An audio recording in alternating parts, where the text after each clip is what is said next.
Support Roland Martin Unfiltered. Be sure to join our Bring the Funk fan club. Every dollar that you give to us supports our daily digital show. There's only one daily digital show out here that keeps it black and keep it real. As Roland Martin Unfiltered. Support the Roland Martin Unfiltered daily digital show by going to RolandMartinUnfiltered.com. You can make this possible. Y'all know what time it is. Girl, no charcoal girls are allowed. I'm white. I got you, Carl. Illegally selling water without a permit on my property. Whoa! Hey! You don't live here. I'm uncomfortable. All right, folks. This ignorant-ass white woman lost her mind in Montgomery County, Maryland. She was that close to getting her ass whooped. Rotate. White people are crazy as fuck. Can you see her? Do y'all see her? Do y'all really see her? Like, so if I beat her ass, then what? If I knock her ass out, you have 3 seconds to get out of my way. I'm gonna beat the shit out of you. Move out of the way. 1. Nana, please. Tell her to move. I'm gonna whoop your grandmother's ass. 2. Can you please move, please? Can you move, ma'am? No, I'm not. I'm not letting you in this building. Who are you talking to on that phone? Is it a resident of this building? Is it a resident of this building? Here's an old ass woman, guys. Tell your Nana to get her ass out of the way. Nana, please. Fuck out of the way, dumb bitch. Fuck you, bitch. You're gonna go in and rob somebody? Do you hear her? You need to get your hair done. Let me tell you what. This bitch is crazy as fuck. This bitch right here. She just stood in the middle and held me. Then she said, I'm gonna go rob somebody. You racist, dirty, nasty ass fuck. Okay. Here's what I'm still just... She was preventing her from leaving. That's false imprisonment. I'm telling y'all. Luckily, that sister was holding the phone. I think, Roland, that this might be the closest you've come in this beautiful segment you do all the time. Was that the closest you've come in the ones you've shown to somebody getting their ass beat? No, that actually happened. What happened was a white homeless dude rolled up on a brother who worked at FedEx in Seattle and accosted the brother. The brother knocked his ass out, and the white boy died. Oh. No, he had some condition or whatever, but the brother knocked his ass out cold. Damn. He died. Eugene, I'm telling you, I remember it. I keep telling it. They ain't press charges against him because he was like, yo, he said self-defense. But this white woman is blocking the sister from leaving a building where she lives. You should have knocked her out. I'm at the point, knock them out. You look, it went beyond just words, right? There's actual physical contact there. I'm no lawyer, but I could get to play one on this show on occasion. So that looks like it would be assault in Maryland, probably in the 2nd degree. And so I think you probably there's no self-defense law in Maryland, but I think there's a good argument that could be made that hey, that was my only way out. Julian, when you had the white boy who worked at YouTube or Google, one of them, and remember his kid was like, Daddy, let's go. Same thing. The grandchild was like, come on. And that's why she's like, you better listen to your grandchild. Yeah. I mean, the little children are seeing, hey, your old ass racist, let them go. Well, that's the beauty of this is that she's a racist, you know what, but her grandchild gets it. So as he grows up, perhaps he'll keep that consciousness. But, you know, if I was at, well, I'm too old. I was going to say if I was at sister, I'd be a butt too. But no, your ass, you would have done that. Don't even try to front him. I'm too old. You know damn well you would have done that. You know damn well. Greg, I keep, brother. I'm telling you, I keep telling people, brother. Yo, black people are not going to continue to be. I'm gonna pray for you and be nice. I'm gonna be calm. I'm telling you, somebody. I'm warning y'all, somebody's white gonna get killed. Oh, no question. They're gonna get their ass whooped, beat down viciously. And people gonna be saying, why'd you have to do that? Because we have done this now, I swear, 20, 30 times. That's crazy. No, I mean, and for viewers around the country and around the world who will be watching this, Montgomery County, that's really D.C. I mean, that's Silver Spring, Maryland. I'm trying to figure out whether that, because, you know, that's right across the D.C. line. We could throw a rock and hit it from here. It's more than mine. No question, it really is. So, no, but the point you've been raising over and over again, Roland, in this space, yeah, somebody, they're going to try to write one in a minute. And that girl was smiling the whole time, the young sister. She was video. In other words, you could tell that she had managed it. But if she had turned around and that grandbaby was trying to save her Nana, please. I'm telling y'all, I keep y'all until these white folks stop detaining black people, stop blocking people from leaving their own damn building. That's right. Stop asking them who they visiting. Stop asking them, do you live here, taking the trash out? Well, we got the one we gonna show you tomorrow is the white woman who jammed up a brother delivering packages. I'm telling y'all, he was UPS or something? Don't matter. In a uniform. No. OMG. No. Delivering packages. Come on, man. And backed off when the white UPS guy said, no, he worked with me. I'm trying to tell y'all, I am not She would never get another package not again. condoning it, but I'm trying to tell y'all, black people are not going to play this. And I'm just warning y'all right now. So when it happens, y'all gonna say, Roland, you called it. All right, folks, back to that Roland Mark Unfiltered video in just one moment. Fam, it's holiday season. This is when you think about spending time with your family and friends. This is also when you count your blessings and support those less fortunate. This year, become a holiday hero and change someone's life forever. Right now, hundreds of thousands of Americans are sitting in jail without being convicted of a crime. Why? Because they can't pay their bail. Think about it. If you are arrested for any minor offense and you go to jail, if you don't have the money, you got to stay there until a court date is scheduled. That could be weeks, that could be days, weeks, or even months. Some black folks were there for years. Simply put, America's bail system is broken for people of color. Freedom should be free, folks. That's why the Ebony Foundation is partnered with the Bail Project and is sponsoring the Home by the Holiday campaign. The Bail Project has helped bail out thousands of people over the years, and with your help, they plan to bail out 1,000 people by New Year's Day. What they want you to do is make a donation anywhere from $25, $50 to $50 or more to do so. Now, of course, people of color represents anywhere from 50 to 90% of the jail population across the country. Now, check this out. Without bail, nearly 90% of those charged with misdemeanors plead guilty because they're trying to get out. However, when bail is paid, less than 2% receive a jail sentence. Sometimes justice just need us. If you want to donate, folks, and help the Ebony Foundation, go to homebytheholiday.com. That's homebytheholiday.com. Now back to your Roland Martin Unfiltered video. All right, folks, our top story, bitch-ass George Zimmerman. Every time I talk about him, that's what I will call him, a man who needs to go straight to hell. Of course, he was acquitted in the shooting death of Trayvon Martin in 2012. He now is suing the family of Trayvon Martin, Florida prosecutors, and others involved in the case he claims rested on false evidence. Yeah, $100 million. Reach out to attorney Ben Crump for an interview, but they're not doing any media right now. He did have released this statement. I have every confidence that this unfounded and reckless lawsuit will be revealed for what it is, another failed attempt to defend the indefensible and a shameless attempt to profit off the lives and grief of others. This plaintiff continues to display a callous disregard for everyone but himself, re-victimizing individuals whose lives were shattered by his own misguided actions. He would have us believe that he is the innocent victim of a deep conspiracy, despite the complete lack of any credible evidence to support his outlandish claims. This tale defies all logic, and it's time to close the door on those baseless imaginings. Joining me right now is Amisha Cross, political commentator and Democratic strategist. Also, Robert Patillo, civil rights attorney, and Kelly Bethea, communications strategist. Robert, I'll go to you as a lawyer. what this punk ass trying to do? What he's doing is promoting a new documentary. There's a new documentary film from right-wing media called The Trayvon Hoax. They scheduled this lawsuit to be filed on the same day they were supposed to premiere in Florida, in the same county where the film was set to premiere. So this was just meant to drum up publicity for that. It's a completely frivolous suit. He names Ben Crump as a defendant, the Martin family, the prosecutor, the state's attorneys. Right through the suit in the car over here.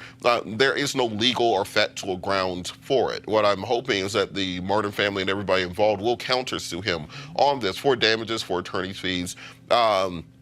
He hasn't gotten the message yet that he's not above the law.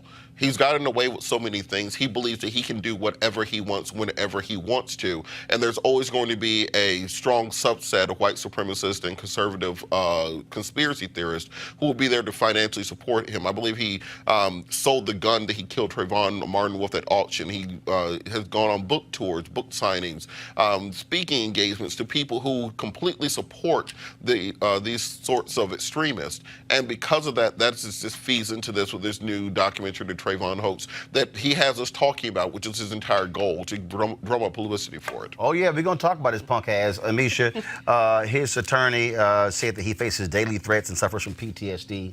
Good. I don't give a damn. Absolutely. I mean, and we also have to look into Larry Klayman, who's a very interesting political figure and attorney in and of himself. He chased after, the Clinton impeachment. He was the attorney. He's going through a lot with the Trump administration now. He's a close friend of theirs. He is somebody who likes to chase conspiracy theories. He's also somebody who is known to support white supremacists and others who have committed these types of crimes before. I think that in this case, you see a George Zimmerman who obviously has no remorse for anything he did. I don't think that time will ever come for him. On top of that, he continues to make himself or pretend like he's a victim, and he's in want for money at this point. So he's trying to do whatever he can to sell the last vestige that he possibly can get to make sure that he remains viable over the next 10, 15 years. Kelly, obviously, it's a trash-ass lawsuit. He's a trash attorney. He's trash. And to file this against, again, not only the lawyer, but the family of Trayvon Martin shows how pathetic of an individual he is. It's absolutely pathetic. And it's just, I can only imagine what his Trayvon Martin's mother is going through at this time. My understanding is that she's running for office. County commissioner. Yeah, in Miami-Dade County. And this is the last thing she needs, especially from Zimmerman himself. Like my colleagues have just said, this is the same man who, basically admitted to killing her son, but just by way of racism in Florida was acquitted. And then to top it off, the selling of the gun, the documentary, and the list goes on. And he was even, he was arrested again for something completely unrelated. Again, the charges just didn't stick. And it's just something that is just so infuriating to me. And I can only imagine what Martin's mother is going through. Because if there's one thing that Zimmerman has, it's the caucasity to pull something like this off. It's disgusting. Consistently proven. I mean, this is a guy who, after Trayvon, he went out and he has charges of beating women. Mm-hmm. At the end of the day, he has never really faced any type of true criminality, like being incarcerated at all for any of these things. Nothing. And it's a very interesting system that allows for this person to continually abuse the system and yet seem to somehow reap benefits. Mm-hmm. Well, that's what he is. He is a shameful and pathetic individual, but we all knew that anyway.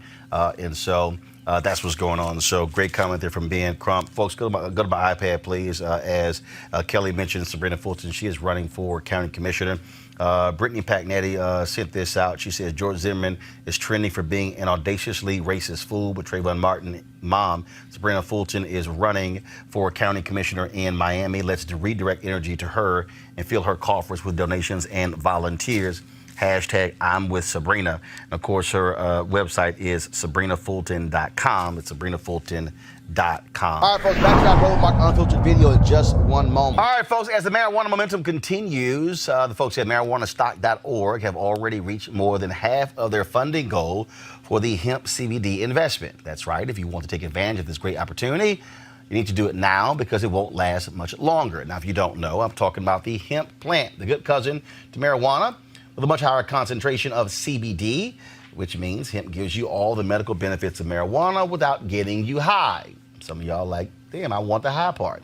Also, if you don't know, hemp farming is now legal in the United States, creating one of the largest commodities worldwide. It's an investment opportunity that you could participate in, and the folks at 420 Real Estate want to help you. Their business model is real simple. They buy land that supports hemp CBD grow operations and leases it to licensed, high-paying tenants. That's right, they are hemp CBD landlords. You can get in on the action. As hemp continues to change the economic landscape, 420 Real Estate is allowing you to chase the American dream. Now, what you can do is you can invest in their crowdfunding campaign for as little as $200. That's right, $200 up to $10,000. Now, you got to do it now before the fund closes. To invest, go to marijuanastock.org. That's marijuanastock.org. Get in the game and get in the game now. Now back to your Roland Martin Unfiltered video.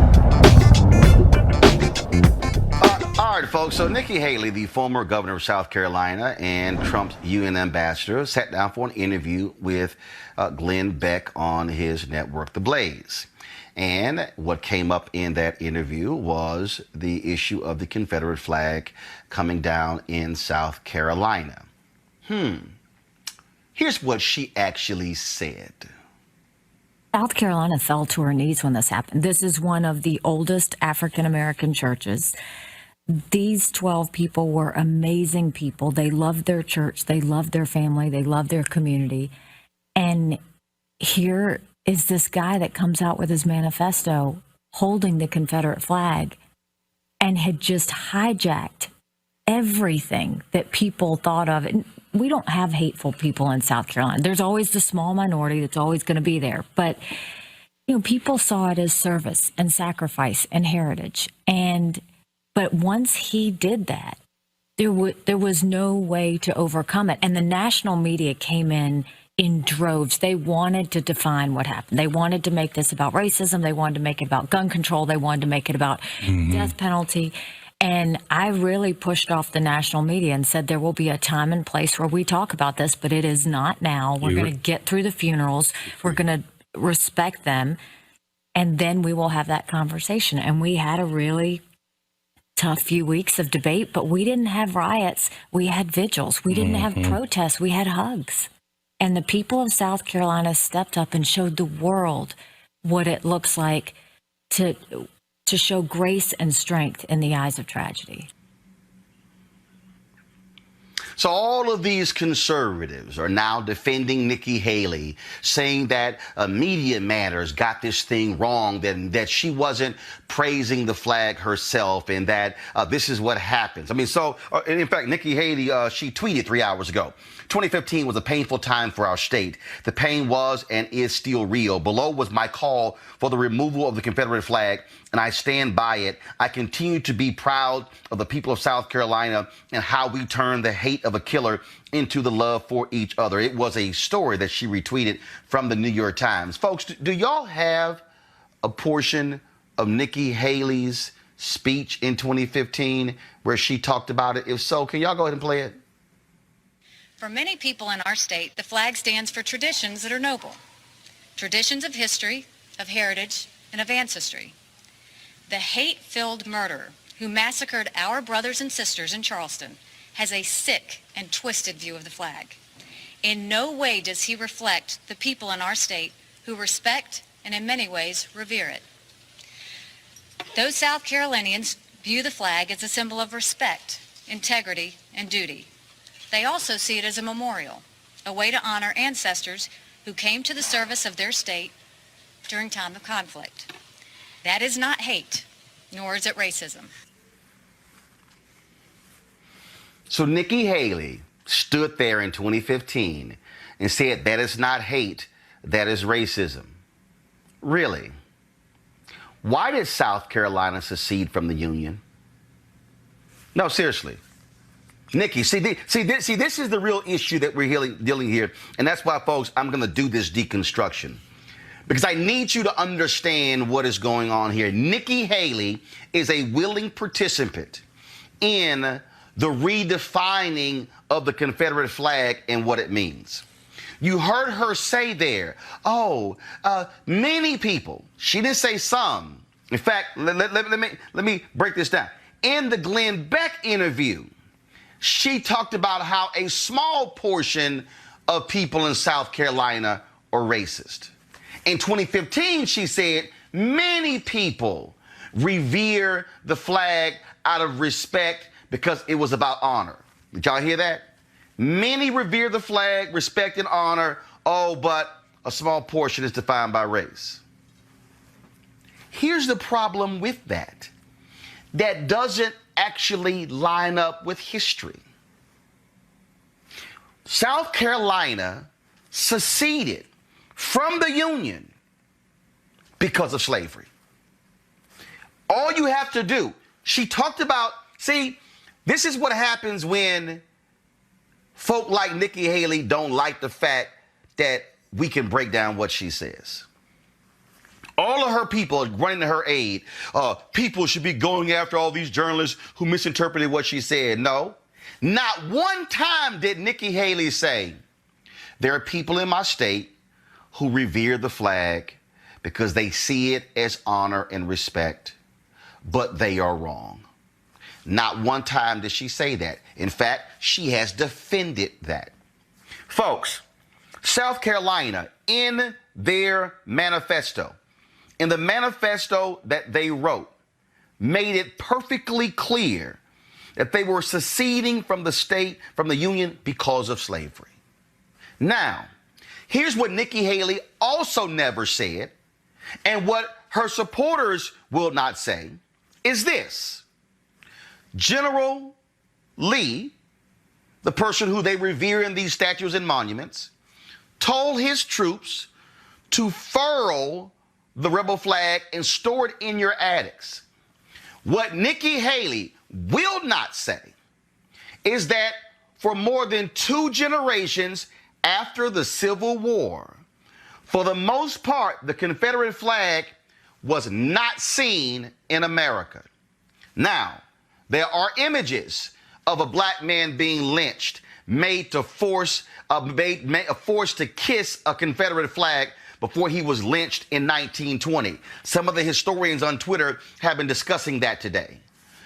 But it wasn't until 1948 when the Confederate flag came out as a national symbol. You might ask, well, Roland, what happened in 1948? In 1948, there was a meeting in Mississippi where the Southern Manifesto was created. Nikki Haley referenced a manifesto written by Dylan Roof that was racist. Yet it was a Southern Manifesto written in 1948 because the National Democratic Party had dared to include civil rights in their plank. Now, let me unpack this. Republicans, yes, it is factually correct that the Republican Party historically, from Lincoln up until that period, were in support of civil rights. But there was a Republican President, Herbert Hoover, who aligned with, called the Lily White Movement, who partnered with Southern Dixiecrats and the KKK to oppose black people. Those are historical facts. If you want to go research it, knock yourself out, but I got receipts. So in 1948, the Southern Manifesto is written. Who was the leader of that 1948 convention in Mississippi where the Southern Manifesto was written? South Carolina Senator Strom Thurmond, who was the man who set the record for filibustering a bill when he filibustered for more than 24 hours of the 1957 Civil Rights Act. South Carolina Senator Strom Thurmond.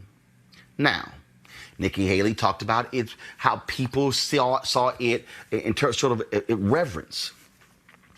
Do you know that South Carolina raised that flag over its state capitol in 1961 in celebration of the 100th anniversary of the Civil War?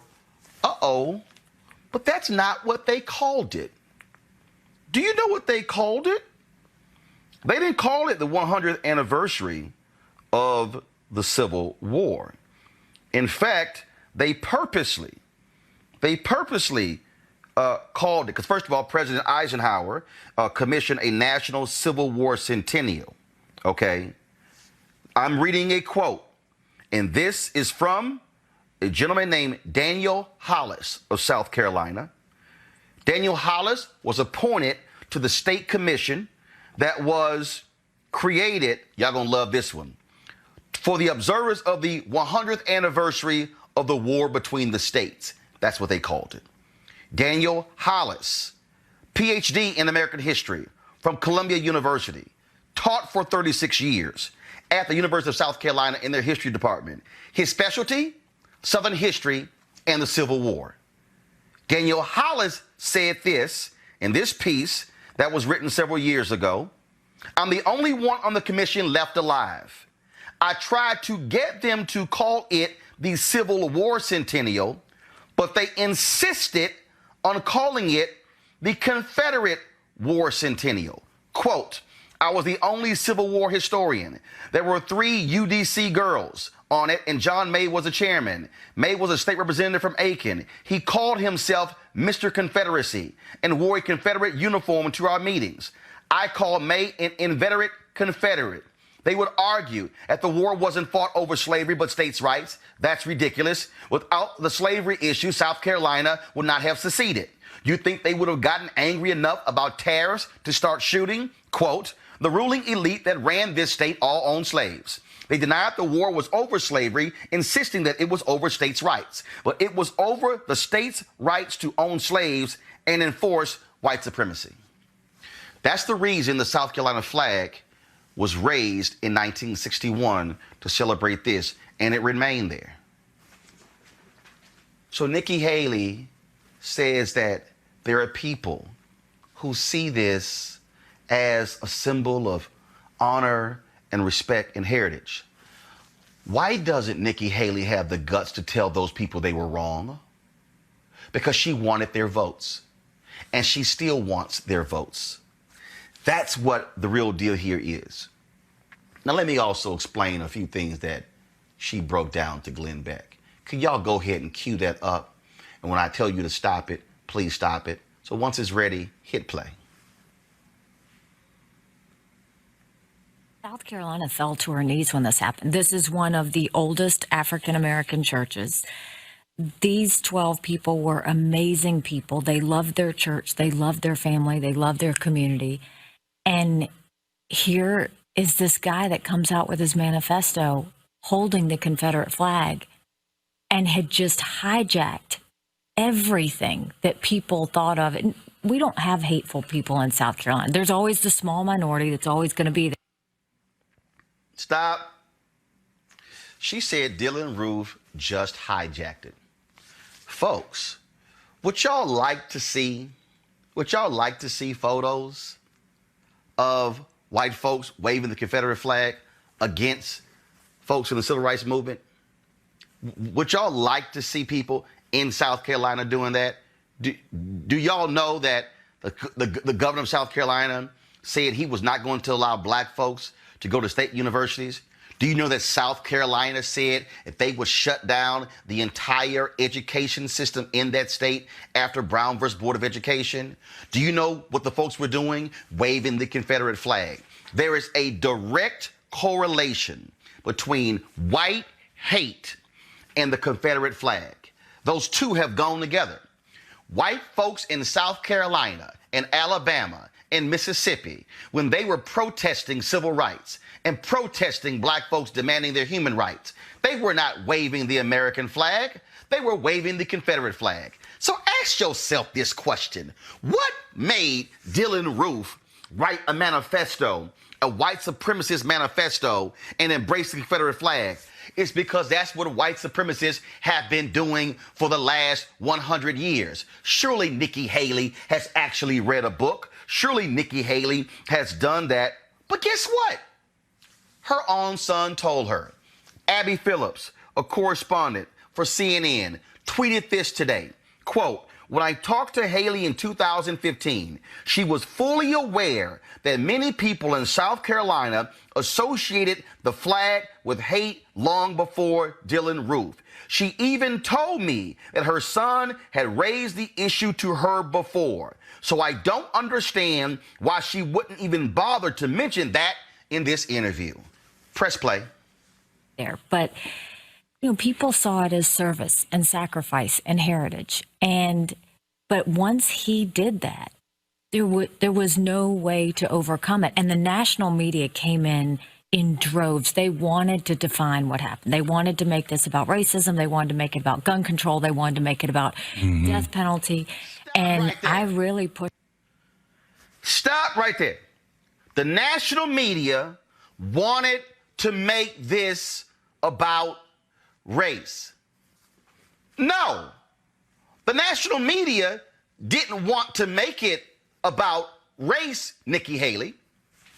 Dylann Roof made it about race when he purposely walked into a black church at a Bible study after folks had prayed for him and with him and pulled a gun out and killed 9 black people. He pointed a gun at one of the black survivors and allowed her to leave so she could tell everybody what happened. Everybody also, national media did not make the Confederate flag about hate. White folks did. More than 100 years. So don't play this game that, oh, it was the media who came in and made this all about race. Press play. Off the national media and said there will be a time and place where we talk about this, but it is not now. We're going to get through the funerals. We're going to respect them, and then we will have that conversation. And we had a really tough few weeks of debate, but we didn't have riots. We had vigils. We didn't have protests. We had hugs. And the people of South Carolina stepped up and showed the world. Stop right there. First of all, Nikki Haley, who the hell you think you fooling? She said, oh, we didn't have riots. We didn't have protests. We had hugs.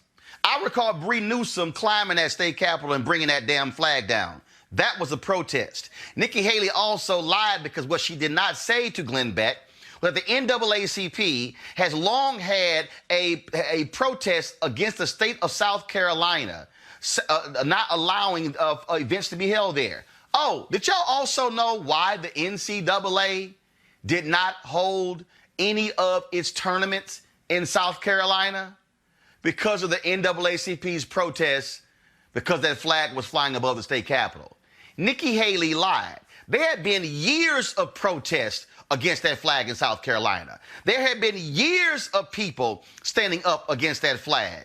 So to say that, oh, in the aftermath of this, oh, we had some difficult conversations and there were no protests, there were hugs. No, Nikki, that's a lie. What Nikki Haley wants is somehow credit for bringing the flag down. I'm not giving you credit. The credit for the flag, Confederate flag coming down in South Carolina goes to the 9 black people who spilled their blood in order for that to happen. Just like I give credit to Medgar Evers and his blood being spilled, and the 4 girls in Birmingham for us getting the '64 Civil Rights Act, and for Jimmy Lee Jackson having to shed his blood for the '65 Civil Rights Act, and all the black folks across the country who shed blood, who were killed in race riots across America. That's what resulted in the 1968 Fair Housing Act. In fact, the Fair Housing Act had been debated and blocked, and it was filibustered by Republicans for more than 2 years. And Dr. King was killed on April 4th, 1968 in Memphis. And the next day, President Lyndon Baines Johnson sent a letter to the House saying the way to honor Dr. King's death is to pass the very bill that he died fighting for, and that was the Fair Housing Act, and that bill would sign into law just 9 days later. So, Nikki, explain to me this here. Black people died for the Civil Rights Act. Black folks died for the Voting Rights Act. Black folks died for the Fair Housing Act. Black folks had to be killed for you to have the courage to remove the Confederate flag, and you somehow want some sympathy by tweeting and having your Republican cohorts say that the media is wrong because we are harming you because of what you actually said to Glenn Beck about the Confederate flag. Nikki Haley, you're lying. And as an Indian American woman, You should understand racism when it came to Indian and Pakistan and their issues over the years. As an Indian American woman who we know can read, how do you deny the reality of real history? No, Nikki Haley, you are a political opportunist. You wanted the votes of those white racists in South Carolina. You wanted the votes of those people so they could support you, and that's why you supported the Confederate flag, and that's why you bought into the notion that the Confederate flag is all about honor and sacrifice. So now don't try to have your people tweet, no, Nikki wasn't saying that's how she felt. She said that's how they felt. No, you defended that flag for years. And it only came down because 9 black people were killed by a racist Dylann Roof in a black church. You cannot attempt explain your way out of this. And what you said in that interview with Glenn Beck is a lie. You lied on the media. You lied about this whole issue with the flag. You lied about the protest. Because we got receipts. And you can sit here and try all day to back it up. But you are flat out wrong. And this is why we will always call you out. And Dr. Carter, I don't know who these people think they are, but there's a reason they didn't want slaves to learn how to read. And the reason they didn't want black folks to learn how to read, because we knew that once we begin to read, we could see what the truth is. And that's what the deal here. Nikki Haley ain't fooling none of us. We know the real history of that Confederate flag. The real reason why that flag came back into American society. The real reason why that flag was raised. The real reason why it stayed up. And the real reason why it came down. It was because 9 black people got killed by a racist. And yes, folks like Nikki Haley could no longer defend that flag because Dylann Roof used it for the same purpose white folks did since 1948, to combat black people. There was a November 2017 article in Vanity Fair I read a couple of years ago that really explains how ignorant Trump and his people are. To prepare for the go to my iPad, please. To prepare for the transition after the 2016 election, the USDA staff had created elaborate briefings for the incoming Trump administration. The written material alone came with 2,300 pages in 13 volumes. A lot of people who work in the Department of Agriculture grew up on or around farms.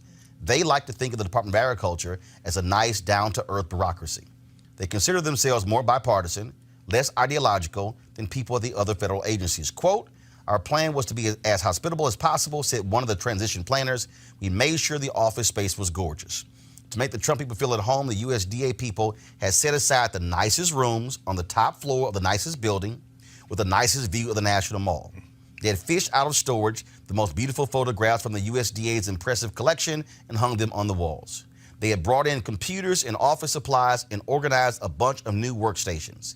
When they heard that Joe Leftwich, the guy Trump wanted to lead his USDA transition team, had been a lobbyist for PepsiCo, they brought in a mini fridge stocked with Pepsis. That was just the way they were at the USDA. They didn't think how the fucking people paid to push sugary drinks on American kids be let anywhere near the federal department with the most influence on what American kids eat. Instead, they thought, I hear he's a nice guy. No one showed up that first day after the election or the next. This was strange. The day after he was elected, Obama had sent his people into the USDA, as had Bush. At the end of the second day, the folks at the Department of Agriculture called the White House to ask what was going on. The White House said they'll be here Monday.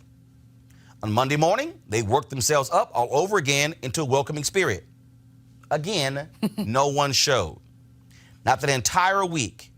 On November 22nd, Leftwich made a cameo appearance for about an hour. Quote, we had thought rural America is who got Trump elected, so he'll have to make us a priority. But then nothing happened. The USDA did not respond to questions from Vanity Fair. Wow.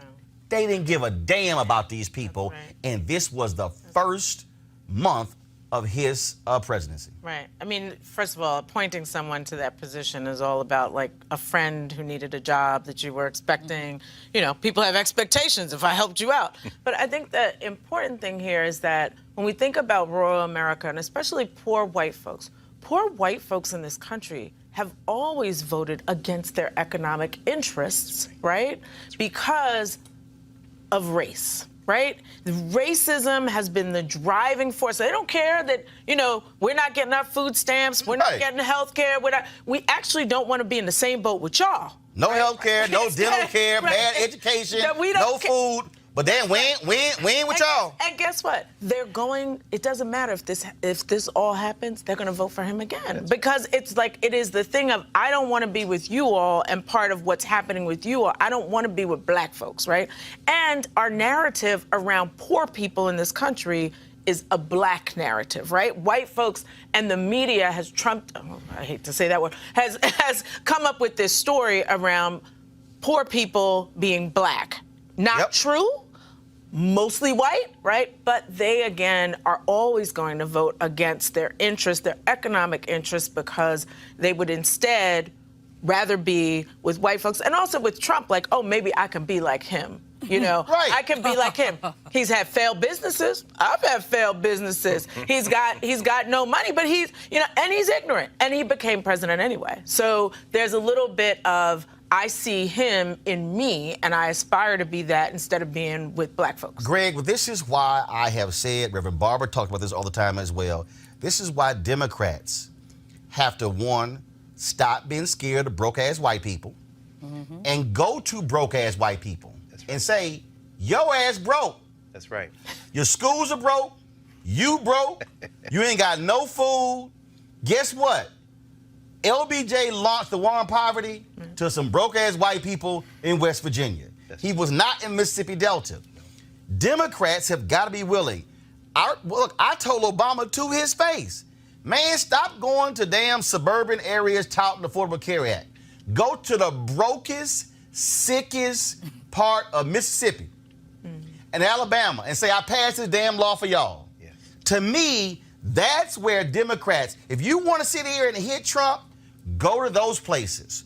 Those coal miners who Mitch McConnell wouldn't meet with. Right. Put them on, if you Joe Biden, put them at a table with you and tell the media, come on in. Bring in, do the same thing to these broke white folks. All the broke white folks who say, oh, he's going to help us with opioids, do the exact same thing. They have to be willing to tell them to their face, yo ass broke. That's right. I just want to let you know that. Roland, I think this would very easily fit into another Roland Breaks Down, except this time Roland breaks down electoral strategies. And that is, again, why people need to donate to Roland Martin Unfiltered, because this is the only place on a daily basis where we're not just breaking down race issues. This is the elevated conversation about something that may ultimately be unsolvable. And the cable networks ain't discussing it. They still stuck on well, they can't discuss it because the same people on cable networks are the ones behind this BS. I mean, that's why I really do appreciate Director Brown and you all's report and the We Vote, We Count report, because you're getting at the heart of this question. As far as I'm concerned, you know, and you know, at my age, I'm just old enough to have worked on Jesse Jackson's first campaign in '84, where he went to Appalachia, where he went to the West. This is why Bernie Sanders stand up. You know, these young people now, Bernie Sanders, no. It's been done before. Exactly, many times before. What you say, this is Ron Walters laying this electoral strategy out in the 70s. This is the Congressional Black Caucus from the late 60s. We were just talking about Mervyn Donnelly and before. I mean, this is the whole point. But as far as I'm concerned, and then beginning to read the report, and I can't wait to hear you talk about this, because this is a valiant effort to try to persuade these people to embrace our common humanity. But quite frankly, there is no we in this country. There has never been a we in this country.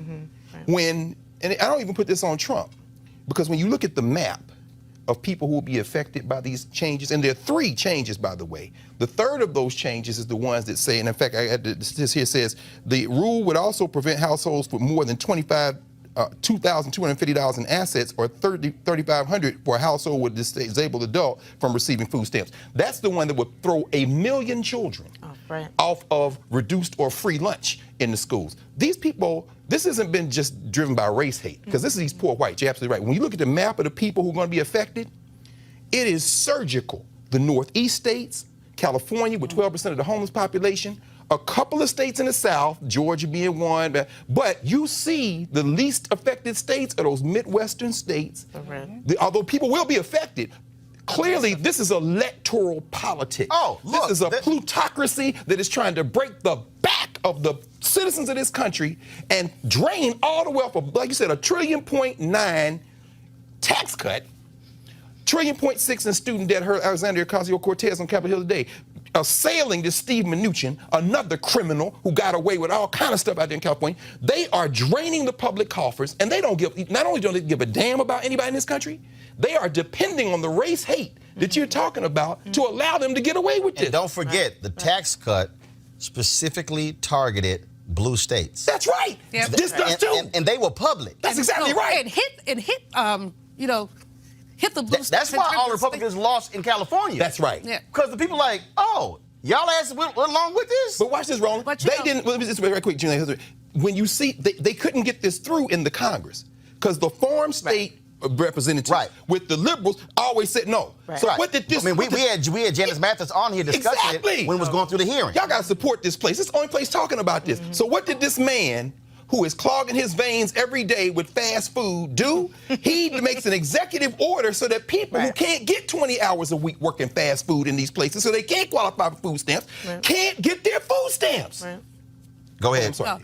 You know, the other thing is that Republicans are always talking about fiscal responsibility. They're always talking about balancing the budget. 45 has essentially knocked the budget all out of whack, not only for this year, but it's a 10-year trajectory. So even if a good Democrat gets in, the first thing they're going to have to do is tackle the issue of debt. And that means that their hands are going to be tied based on some of the legislation that's passed about how much increase the Pentagon and war should get, based on some of the other things that they've done. So he has really tied the hands of the next administration and the one after that. And they don't give a damn. I mean, let's just be real clear. They don't care. Eugene, again, this to me is one of those issues where Democrats got to be real specific. I'm talking about if you're running for president, if you are Biden, Buttigieg, Warren, Klobuchar, Booker, and other 15 people still hanging around, Castro, they have to be specific, Eugene, with the language.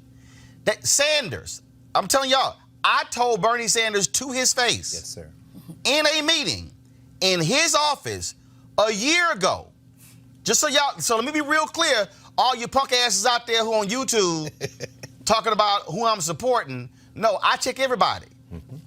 Sanders to his face. I talked to Buttigieg 3 times on the phone, twice in the past 2 months. Talked to Harris, text Booker. Don't act like I ain't there. I told Bernie Sanders, you have got to go talk to broke-ass white people and say, white people. Don't say working class. You got to say white people. Because, Eugene, that's the only way to slap them in the face to go, when I ain't talking black, Latino, I'm talking to broke white people. That, to me, should be a clear Democratic strategy for 2020.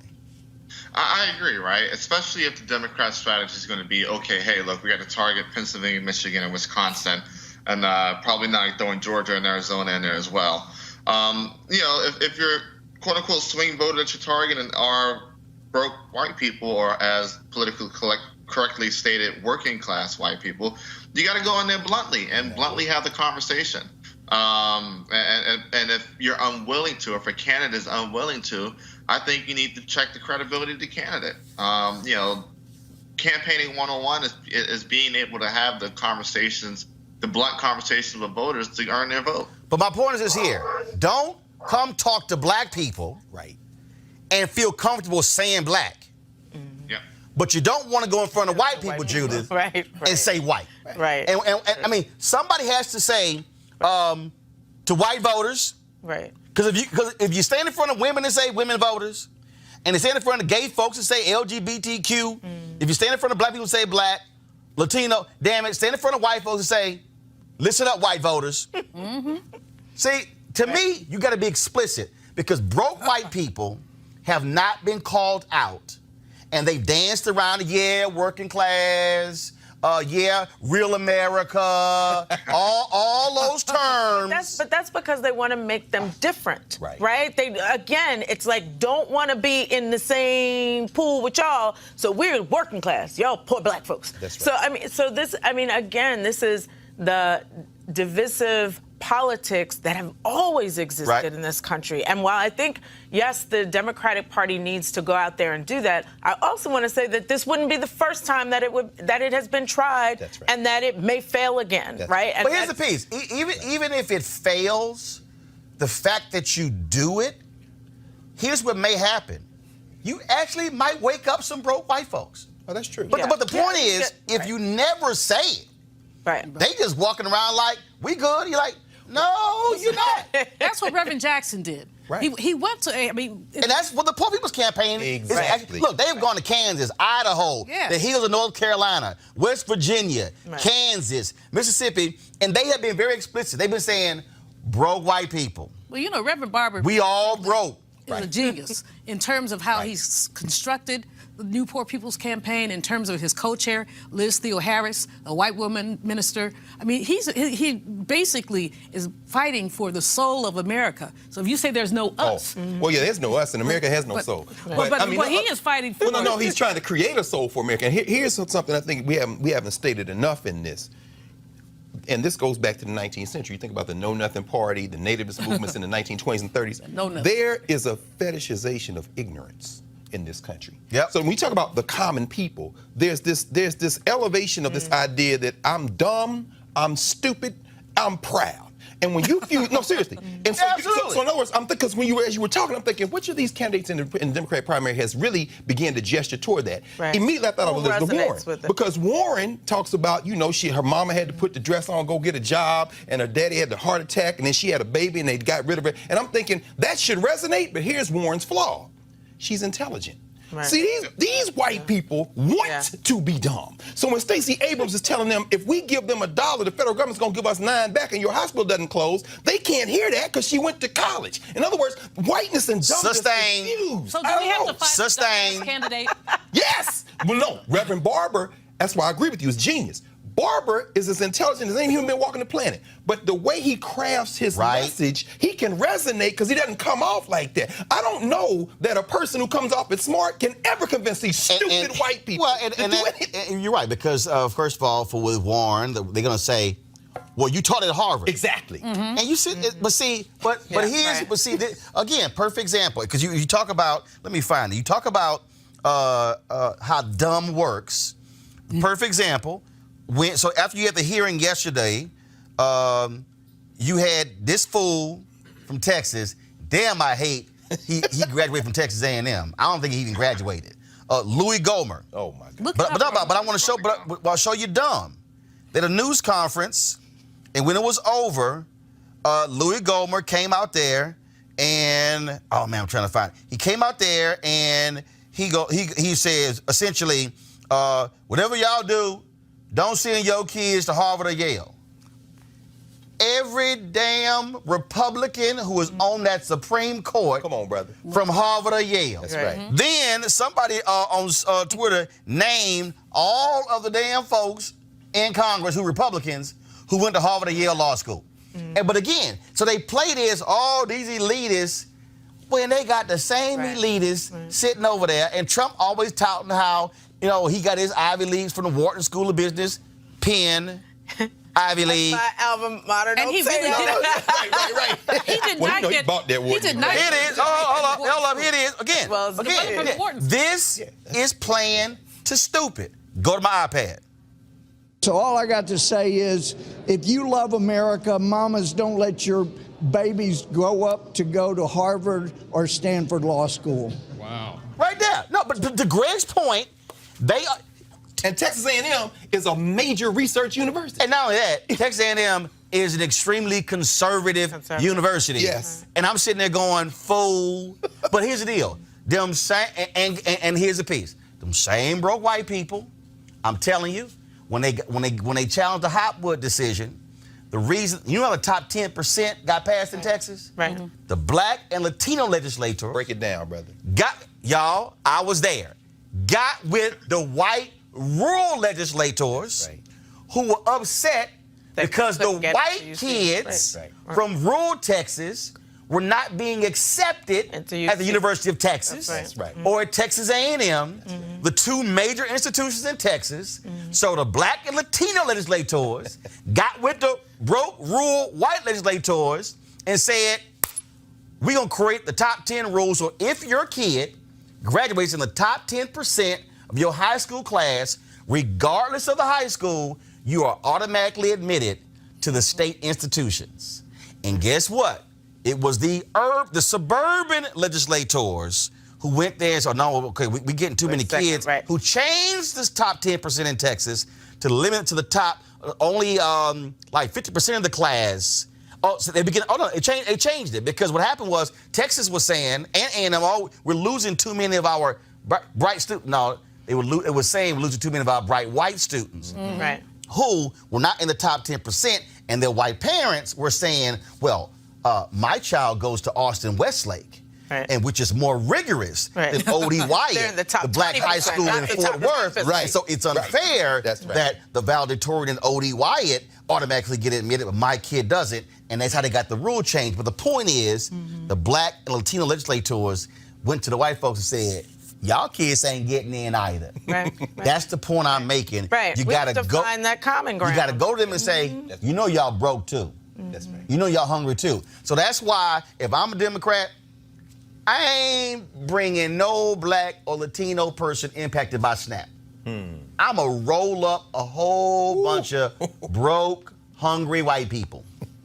And I'm going to hold news conferences with them. I'm telling you, that's what you do. Because it's the same thing I've been... Look, when affirmative action is always under attack, I put on when ran the Chicago Defender, I put a white woman on the front page. I said, I need y'all to say something. Because every time affirmative action came under attack, it was black folks who was out front, Latinos right behind us, and the white women were off camera getting most of the contracts. So I'm like, no, bring your ass in front of the camera, stand right here and fight for this, because you're getting the most contracts. If you're going to be explicit in talking to us, well, damn it, be explicit in talking to them. And that's why I think where Democrats have failed. All right, folks, back to our Roland Martin Unfiltered video in just one moment. Fam, it's the holiday season. This is when you think about spending time with your family and friends. This is also when you count your blessings and support those less fortunate. This year, become a holiday hero and change someone's life forever. Right now, hundreds of thousands of Americans are sitting in jail without being convicted of a crime. Why? Because they can't pay their bail. Think about it. If you are arrested for any minor offense and you go to jail, if you don't have the money, you got to stay there until a court date is scheduled. That could be weeks, it could be days, weeks, or even months. Some black folks were there for years. Simply put, America's bail system is broken for people of color. Freedom should be free, folks. That's why the Ebony Foundation has partnered with the Bail Project and is sponsoring the Home by the Holiday campaign. The Bail Project has helped bail out thousands of people over the years, and with your help, they plan to bail out 1,000 people by New Year's Day. What they want you to do is make a donation anywhere from $25, $50 to $50 or more to do so. Now, of course, people of color represents anywhere from 50 to 90% of the jail population across the country. Now, check this out. Without bail, nearly 90% of those charged with misdemeanors plead guilty because they're trying to get out. However, when bail is paid, less than 2% receive a jail sentence. Sometimes justice just need us. If you want to donate, folks, and help the Ebony Foundation, go to homebytheholiday.com. That's homebytheholiday.com. Now back to your Roland Martin Unfiltered video. All right, folks, November 22nd, Gabrielle Union was announced that she was leaving as one of the judges on the hit NBC show, America's Got Talent. A few days later, the folks who produced the show, Fremantle, released a statement that's saying that they believe in diversity and inclusion, but also they always switch out judges to sort of refresh, if you will. Here's the problem. This show has been around like 15 years. Simon Cowell has never been switched out. Howie Mandel has been on the show a decade. The only people who keep getting switched out are the women. Now, they announced that Gabrielle Union and Juliana Hough, they were actually going to be removed. Now, the show reportedly was paying Gabrielle Union $12 million a year. She had a 3-year contract, but it was a series of 1-year contracts. And so This all came out after she said, first of all, not in court, first of all, based upon sources, she has not publicly commented on the record, but sources say that she complained about getting excessive notes, that her and Huff, excessive notes from execs about their appearances, about their hair, that her changing hairstyles were too black, if you will. Also, there was a particular black act that was on the show that she felt was really worthy of it. But then she was told by producers that, well, America would really get behind another group a lot easier that they were white than this black act. And also, she complained about smoking by Simon Cowell. It's supposed to be illegal, smoking in buildings, but nobody wanted to tell Simon to stop smoking because it was his company. And she was like, damn, that smoke's coming down the hall. So these are all these allegations. She says also that Jay Leno told what she felt was a racially insensitive joke. They showed this picture of Simon and his 4 dogs, I think, and he said, wow, it looks like a photo outside of a Korean restaurant. She said that ticked off some of the staffers who were Asian on the show, and she said folks should go to HR to complain. According to various sources who's talked to Variety, The Hollywood Reporter, but also Huffington Post, they said that she encouraged folks to go to HR, but that Kyle was upset with her saying, don't go to HR, come to me with your issues. Yeah. All this has been going on, and what has happened is that other people have come to her aid. So, for instance, first of all, Huff is like, yo, I'm good, nothing happened to me, because she also has a couple of other shows she's working on for NBC. She's also going to be returning for another season of America's Got Talent, The Champions, which is going to premiere in January. And so all of these things that have been going on, and again, lots and lots of drama here. And so the statements that were also released, I thought were quite interesting, because Fremantle released another statement. Fremantle is the company that produces America's Got Talent. I mean, y'all all remember this is the same show Nick Cannon left because he said NBC didn't like him telling a particular joke on his comedy special.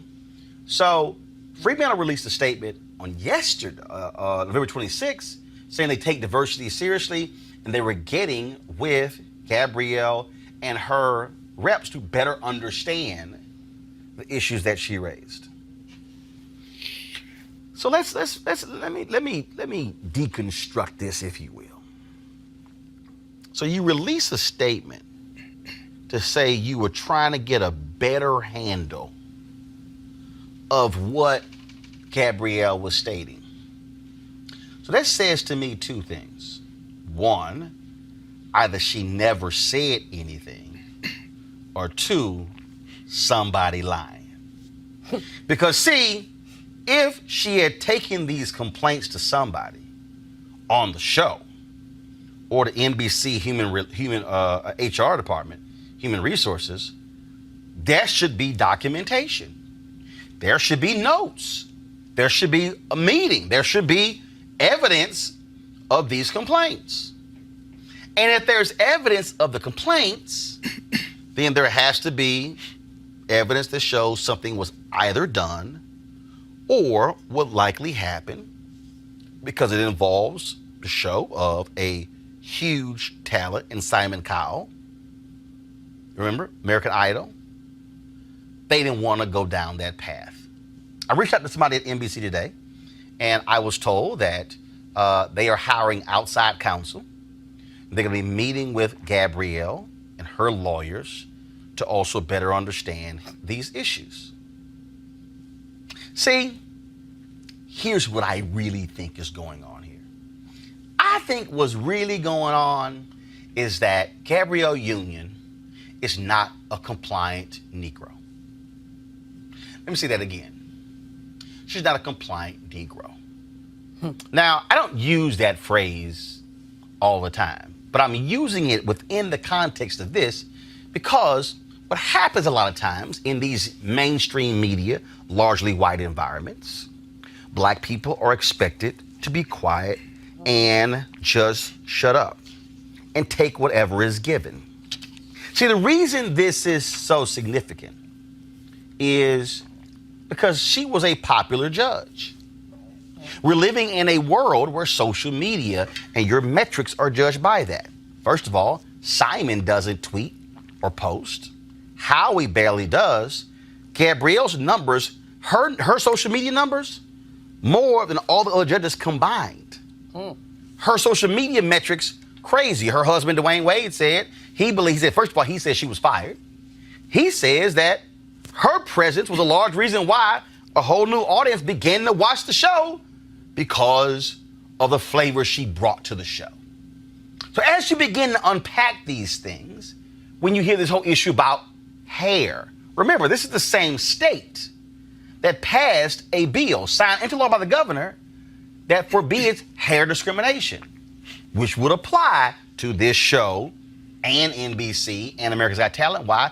Because the show was shot in Los Angeles. But the reason I say this is this whole notion of not being a compliant Negro is because Gabrielle was supposed to just shut up and move along. Just move along. Look, you got 12 million, just move along. She's like, oh, no, hell no. Because what's right is right and what's wrong is wrong. And what's fair is fair. And so by her making it clear what happened, it now is forcing a different conversation. Now, NBC has to get involved because it can't just be left in the hands of Fremantle, which produces America's Got Talent, because they're the network that airs it. They have rules and procedures. They have HR policies. And if she's a so-called whistleblower, what protections does she have? Now, some of y'all also might say, well, bro, why in the hell does this matter? This ain't affecting black people at large. But actually it is. Because see, what Gabrielle Union is dealing with is what black people are dealing with every single day in these companies. Whether they're engineering firms or law firms or other positions in corporate America, other media companies, they hear you are black inside of companies and you're having to be the compliant Negro, act a certain way, wear your hair a certain way because there's somebody white who's like, we don't really like those cornrows. We don't really like, the natural look. We really don't like that. No. That's why this matters. But see, here's the other thing that we have to also understand. $12 million a year. In 3 years, that means she can make $36 million just from this show. See, when we are limited economically, then we are also limited in being able to help our community economically. See, I remember when my term was up at CNN and I was asked by Mark Lamont Hill on Huffington Post Live. He said, hey, why do you think you never got a show? And I said, well, I really been thinking it's because you had white execs who really weren't comfortable with a black man giving his opinion on a news show. And I said then, we also want to make Wolf Blitzer and Anderson Cooper money. See, I know what it's like to be an opinionated person inside. And I had people who came to me, black people, who said, Roland, you really should, not breathe these things up. I think you're too militant. And this is what I said. I said, y'all,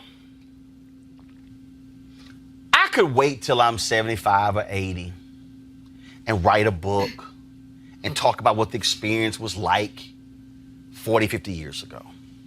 I said, but somebody has to be willing to say it in the present and to change it in the present in order to impact the present and tomorrow. See, that's really, to me, what this is about. This is Gabrielle Union saying, I raised some fundamental issues on this show. Clearly, some people were not happy with me raising these issues, so they expected this little black girl from Omaha to just move along, take your 1-year check, and go on with your other shows and your movies and just be happy. And she says, nah, hell no. So now they got to deal with her and her lawyers. And now SAG-AFTRA, Screen Actors Guild, are launching their own investigation because she's a SAG-AFTRA member. And so what now was an internal thing is now becoming an external thing. Now you got white women. Now, you know when white women start saying stuff, oh, Lord, people pay attention. Deborah Messing, Will and Grace Starr, called out NBC saying, oh, y'all, this is the thing, they were protecting Matt Lauer, but now y'all dissing Gabrielle, standing with you. Ellen Pompeo on Grey's Anatomy saying, I'm standing with you, Gabrielle. Ariana Grande, But also was that they didn't realize all the black folks who was standing with Gabrielle Union. So now NBC has a much greater issue on their hand. And so I'm thankful that Gabrielle, someone who I know very well, who's a wonderful sister, not just a great actress, but just as a wonderful, kind-hearted sister who is taking a stand saying, no, this stuff has to be addressed. Because very few of us are in position to use our voice and not be canceled, and not be whiteballed, and not be denied opportunities. See, that's the other piece. Gabrielle has the advantage of being a successful actress, having her own clothing line, being married to retired star Dwayne Wade, that she ain't sitting here going, oh, Lord, where my next check coming from? That's why we got to have more people who have courage. See, I told y'all, I can't stand parking lot militants. I can't stand the people who, when they in the parking lot talking about what's going down and they ain't, and this wrong and this wrong and this wrong, yet when you go inside, they don't say nothing. You the only person speaking up. You the only person challenging people in the office. You're the only person questioning what's going on. That's why this matters. So absolutely, I stand with Gabrielle Union. I was texting her earlier, telling her, sister, we with you. Because what she is addressing is what black women are dealing with. Black women who are TV anchors, black women who are actresses, the crap that Viola Davis has had to deal with. All of these things, they're dealing with because now we're in a position where black folks have platforms, where we have now more of us in these places who can now amplify these stories, more of us who can put this on Front Street and don't have to apologize. So when execs like at NBC start getting emails from folks like me, they realize, they paying attention. When black people on Twitter are talking about these things. See, this thing goes, and I'm trying to help you out, goes way, way deeper than just what's happening with Gabrielle Union. We have this segment called Crazy Ass White People. And I had black people hit me up, man, why you call it that? Because it's some crazy ass white people. Because there are white people in America right now who are stopping black folks from leaving the buildings where they live. We're going to show y'all a video later. Black man delivering packages for UPS and the white woman challenging whether or not he actually works at UPS. Black people are having to deal with stuff that other folk aren't having to deal with. And so don't just assume that this is just one of those stories you can ignore and it's really no big deal. No, it goes much deeper than that. And that's why it's important. And that's why we want to talk about it. And that's why I had this commentary this morning, Tom Joyner Morning Show. And that's why we're discussing it now, because it matters. And Julian, again, if we dismiss this as just an entertainment story, we lose sight that this is literally happening to black women and black men in companies all across America where they want us to just shut up, take it, and go home, or lead a company and don't say nothing. And conform, to conform. They have a look that they want. They have a, just a metric. So they want us to conform. I really appreciate Gabrielle Union because she's really raising a lot of issues in terms of the intersection between race and gender. I really appreciate the fact, how does someone tell you your hair is too black? What is too black? I mean, that's an absurd statement. You're too black. Has anybody ever told somebody they were too white? No. So, the too black. You're right, Roland. This is economic discrimination. Sister was going to make 3 times what she made in the 1 year. Right. And a 3-year deal. That's $36 million. She had a contract, but they let her go for some specious reasons, talking about, well, we mix it up all the time. No, you don't mix it up all the time. First of all, you don't switch them off to 1 year. Come on. And the other thing is a smoking issue. I mean, in California, you cannot smoke in the workplace. Here, we in D.C. And look, I'm allergic to smoke. I worked at a radio station in Dallas. Longtime DJ, Cousin Lenny. Man, he smoked like a smokestack. Knocked me off the air for a whole week. I went to the general manager, like, say, player, either he gonna stop smoking or I ain't walking into that control room. It's a health issue. It absolutely is. But according to sources, that Simon, can't nobody tell Simon what to do. He all powerful, Simon Cowell. So just, girl, be quiet. Just let him smoke. She has a mega lawsuit on her hands if she wants to do that, because the hair issue, the smoking issue, his behavior, the racist jokes. I mean, she has a lawsuit on her hands. I'm going to play this video, Cleo, before I go to you. And Viola Davis, they had this discussion at the Paley Center. And they were talking about, and she was talking about, you know, how many pilots she worked on and failed shows, and how she wanted to play this character on How to Get Away with Murder.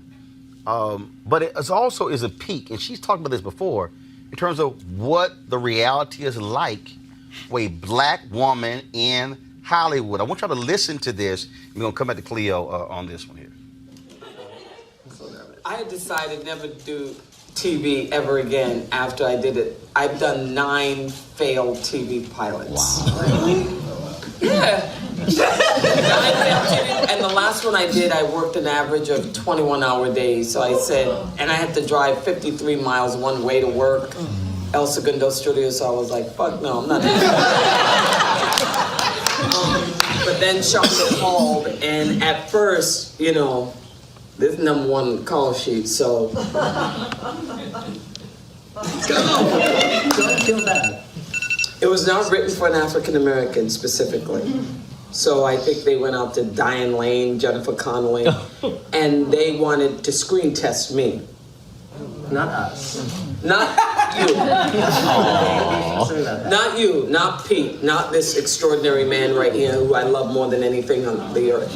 But they wanted to screen test, the network wanted to screen test me, but my manager resisted, and I was a little resistant because I said sexualized, sociopathic. I mean, I'm used to wearing aprons and holding babies. But I remember I finally signed on after I spoke to, I don't know if you were on the phone, and Betsy Beers and Shonda Rhimes. I was just saying, like, yeah, because yes, I said I want to be a real woman. Yeah. If I could be a real woman, if I don't have to walk around in heels, because I know y'all talk about me walking in my heels. And that's a little fucked up of y'all. But I said, but then and after that, I said, yes, and it totally changed my life. You also said one other thing. Oh, shit. Yeah. It was a very short call, which I love. It's like, oh, she's direct, she's efficient. Mm-hmm. You said you wanted to take off your wig. Yep, because I said if I take off my wig, then you have to deal with that shit that you see underneath it. Then you have to write that, not write the, you know, the tight ass and, you know, the sex scenes or whatever. You have to write a real woman. And Pete said, oh, yeah, we could do that. And so I had no idea what it would mean. This is the reality that black women got to deal with in Hollywood, but also beyond Hollywood. I'm still getting used to the linguistic richness of being unfiltered, Roland. Well, that's why the show called Unfiltered. Because in the words of Tyler Perry, I own this shit. Go ahead. Well, there's a few things I want to mention. I'll be short. One is that I hope that Miss Union is inspiring other black people to come out of the white accommodationist closet and be black and real. Because not only does this hurt people's career, it hurt people psychologically. Even if they look successful to us, a lot of people under their skin are hurting because they didn't get to be black and be who they fully are because they're trying to keep a big paycheck. So I hope that she is inspiring other people to come on out and be real and use her as a role model. The other issue that I want to look at, though, is that a lot of people think that television is simply ran by ratings.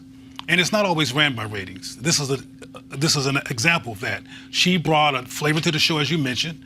She brought an expanded audience, which means expanded money, supposedly, and expanded sponsors, but that she would not be an accommodator. They got rid of her anyway, which means, in theory, they're making a financial risk. But white power sometimes trumps, for lack of a better word, money, and some of us don't realize that. I think that's what happened with Arsenio Hall, that he stepped up on his own and did what he wanted to do, and white folks said, no, we can't have this. We have to cut this right now so other black people won't step up and think they can do what they want to do. And yes, this is an issue that has affected women for years who could not have their own hair. I know of several women who've quit the business of being on camera because they got tired of the humiliation. So again, I hope that she is a role model for everybody else. The accommodationist part, Mustafa, is really important because the reality is this. White folks get to be white. They get to do white shit. They get to say white shit. Now, I know somebody saying, well, what is do white shit and say white shit?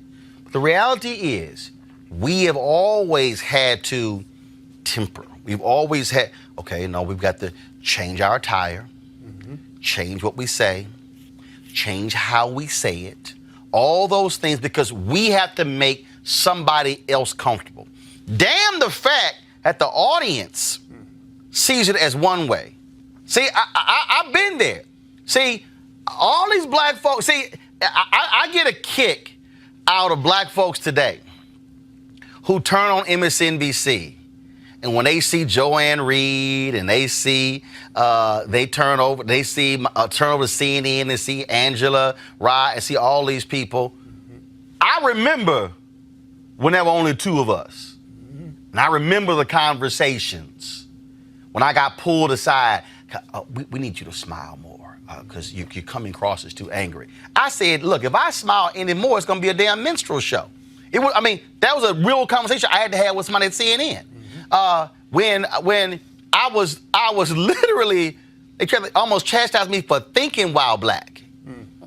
Because we were in a meeting, and what happens is, like, if we're sitting here talking about some ideas, a lot of times when I'm visualizing, I'll be sitting here, I might be looking off and have a look at my face, and they call me, that was really unsettling because you were angry. I was like, oh, hell no. I said, wait a minute. I was thinking while black.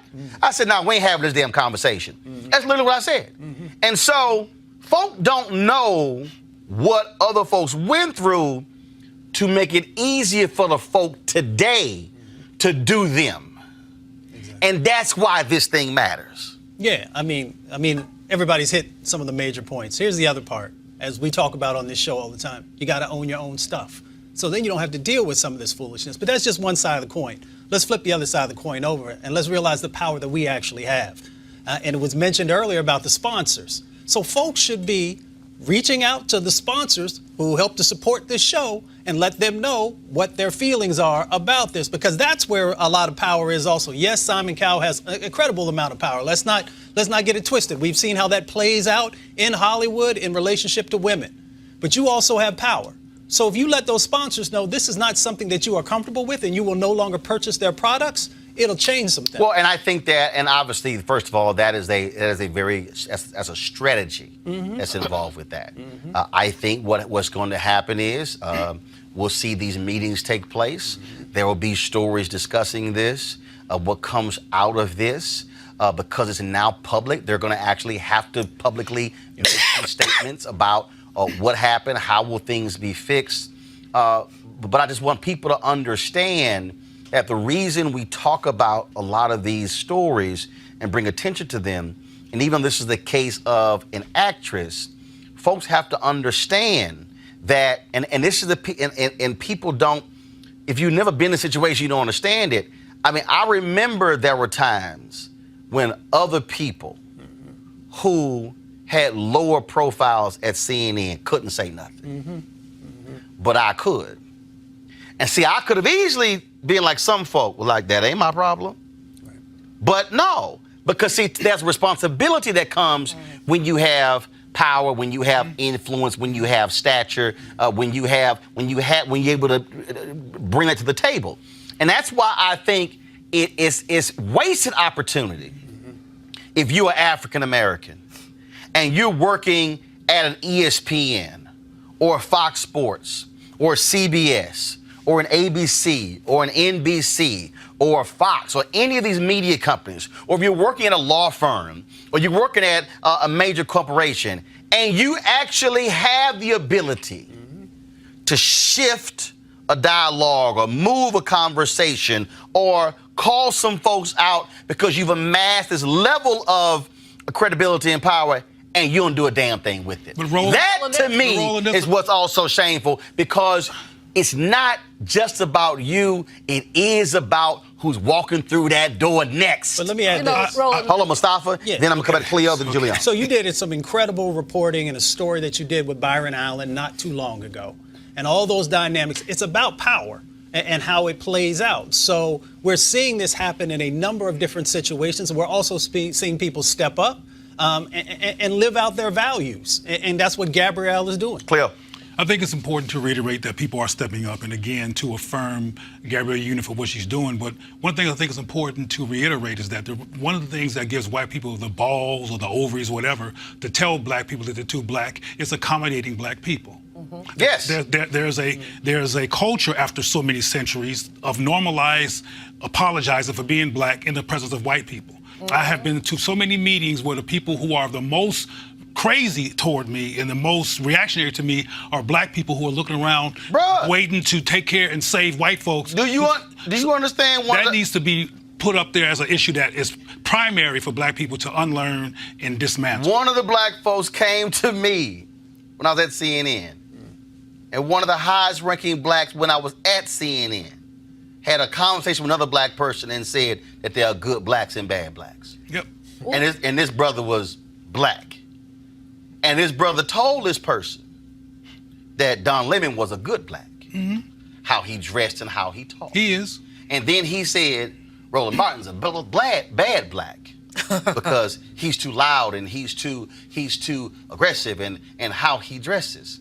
And this same individual, and the whole time he was there, black, would never meet with me one-on-one. I could send an email to the worldwide CEO, Jim Walton. Matter of fact, I ain't got a say problem. Jim Walton, I could send an email to him and say, Jim, I'm coming to Atlanta. Can we meet? Roland, hit my secretary. I could get a one-on-one meeting with the worldwide CEO, but the highest ranking black man would not meet with me one-on-one. I would say, well, I'm coming to New York. His office was across the office from another EVP. I could meet with that EVP, he across the hall. I said, when you come to D.C., would never meet with me one-on-one. Well, see, the problem with this, Roland, is that many of these folks in these positions have leveraged their blackness to get these positions. Right. The whole, affirmative action, et cetera, companies are looking for diverse candidates. Right. But many of these, everybody brown ain't down. So you look at these diverse candidates who say nothing. John Rogers, Ariel Capital Management, gave a speech in Chicago at Rainbow Push one time, and he's talked about black board of directors members. And he said, you're not on the board to make money and to basically enrich yourself. It's all about you. You're on the board to change policy. But many of folks get in there and they get real quiet. They just can't do it. And this is just internalizing racism. And these are powerful black people. They're making 7 figures. They have access to all kinds of things, and they just won't say anything. And we need to begin to call those people out and say, what's up? Because if we don't call them out, they will continue to pimp black people, for access, but not to give back to black people in terms of process. But we also need to look at our own behavioral and traumatizing treatment of people. I'm talking about black people now.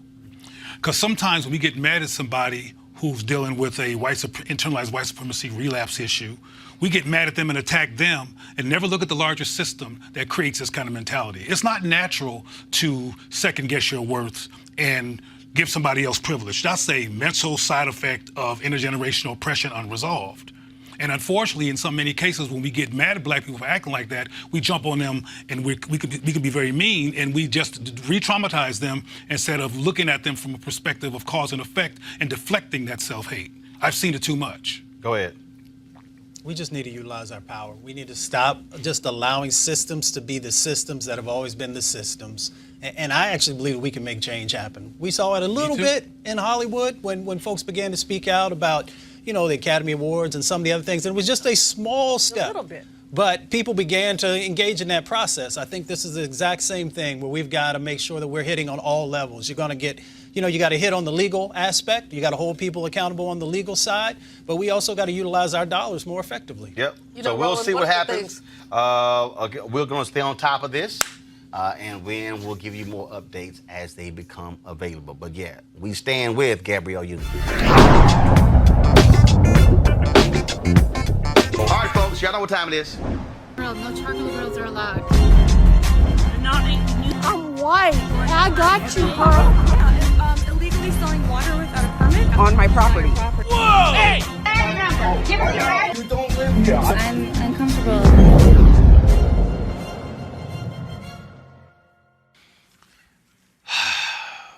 Okay. Black man trying to do his job, delivering some packages. He works for UPS. And this crazy-ass white woman had to roll up on him.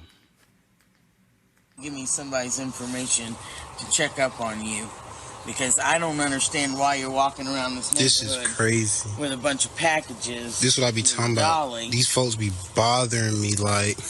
I'm not bothering you. So I want to complain to UPS that you're looking very suspicious and making me nervous. What? I live in this home. I'm making you nervous? Yes, absolutely. Because this is crazy. You absolutely are making me nervous. This is crazy. Because, no, let me tell you why. You know why? Tell me why. My car has already been broken into twice. Yeah. And guess what? Yeah. It's a really big thing in this neighborhood for people to walk down the street for vandalism. Yeah. So, I don't even live over here, lady. I'm not giving you shit. I need you to give me your name. I'm not giving you shit. Then we're going to stand here for a while, aren't we? Man, stand my ass. Then I'll be following you until I get Damn, this lady is crazy, yo. Like I said, you look very suspicious. I'm trying to tell you. Man, you need to at least be able to tell people who you work for. Man, I have the jacket on. She's smoking crack. And we'll talk to the driver this route. Is the person I need to talk to them about. Lady, you smoking good crack. Well, you might need to be. What the fuck? If you don't think you look suspicious, you are on crack as well, my son. Wow, that's crazy. This lady is taking pictures of me and recording me like it's already tripping. Like, I work for UPS. This shit crazy, man. See how these folks do me out here, y'all. That shit crazy. This lady is crazy. Wow. No. That's crazy. Just let me know that, and he was just being a jerk. Call the police?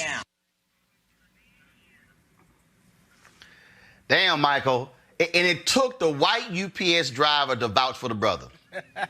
That's crazy. And one thing, they didn't take your tip. They didn't turn their phone sideways. You know, you got to have the phone sideways. I know, man. I know. They keep killing me with that. Go ahead.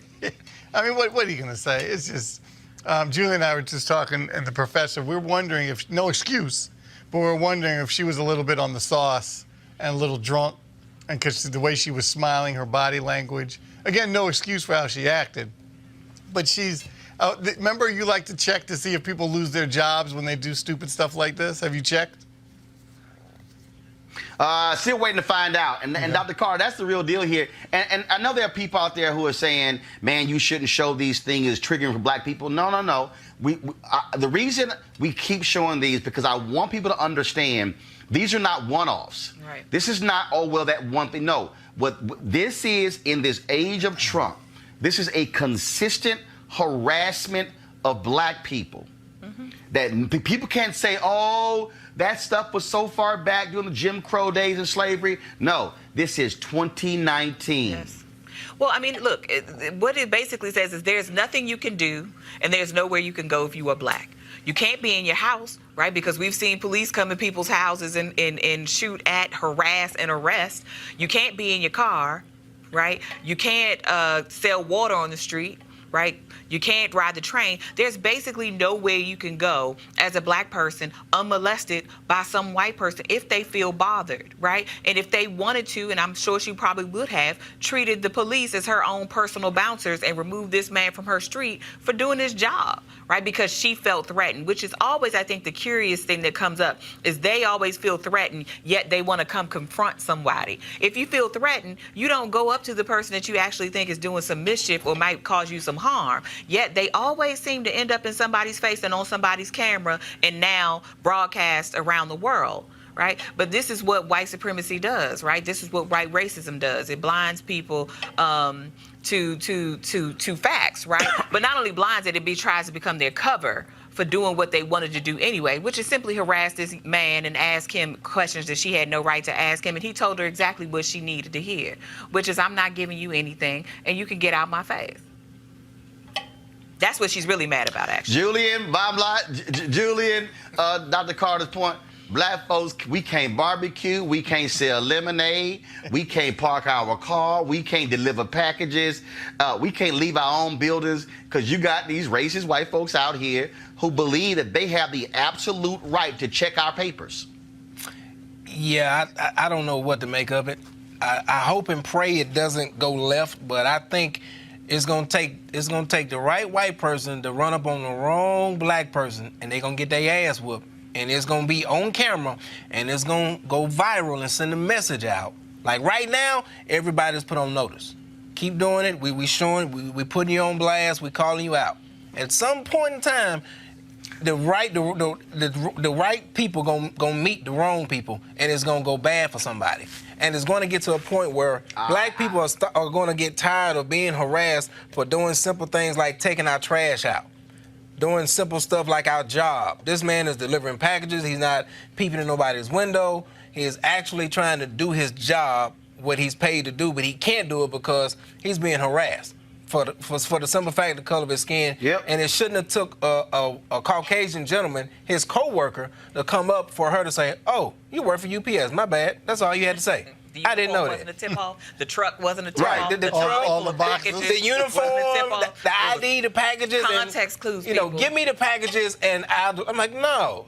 Like I was telling them, I'm like, maybe she had drunk some wine and ran out and, maybe she got mad because she didn't want to leave the house and go get wine and was like, okay, let me go harass this person. I don't know what it is. It's just crazy. And it needs to stop. No. It needs to stop. No. For somebody I know what it is. I know what it is. He was black, she's white, and she felt she had superiority over him. You know what? Story. We should flip the script. We should flip the script. Instead of white people harassing blacks, why don't we start harassing whites just so they can see how it feels and just walk up and say, hey, what are you doing? That's how we get killed. Exactly. Hell, you know damn well when the cops roll up, we gonna be the first one get shot. Mm-hmm. Especially doing the stuff that we know that deal. Oh yeah.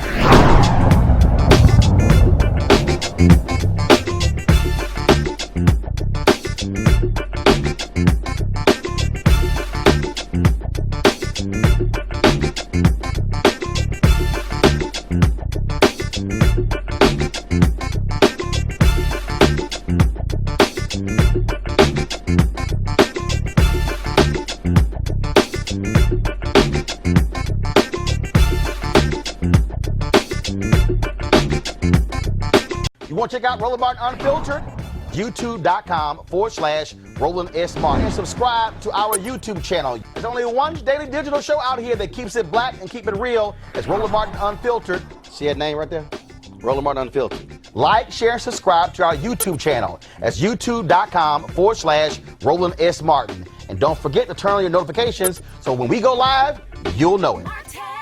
You want to support Roland Martin Unfiltered? Be sure to join our Bring the Funk fan club. Every dollar that you give to us supports our daily digital show. There's only one daily digital show out here that keeps it black and keep it real. It's Roland Martin Unfiltered. Support the Roland Martin Unfiltered daily digital show by going to RolandMartinUnfiltered.com. Our goal is to get 20,000 of our fans contributing $50 each for the whole year. You can make this possible. RolandMartinUnfiltered.com.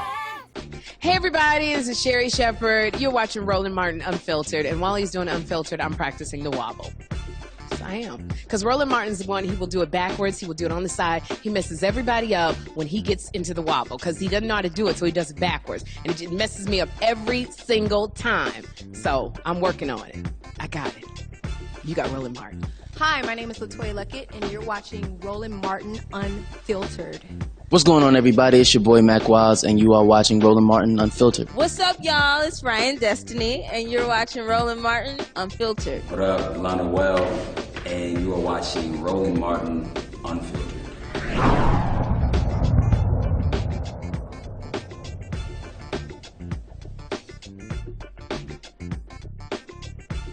Hey fam, want to check out Roland Martin Unfiltered, the blackest show on all of digital, cable, and broadcast. Check out our audio podcast.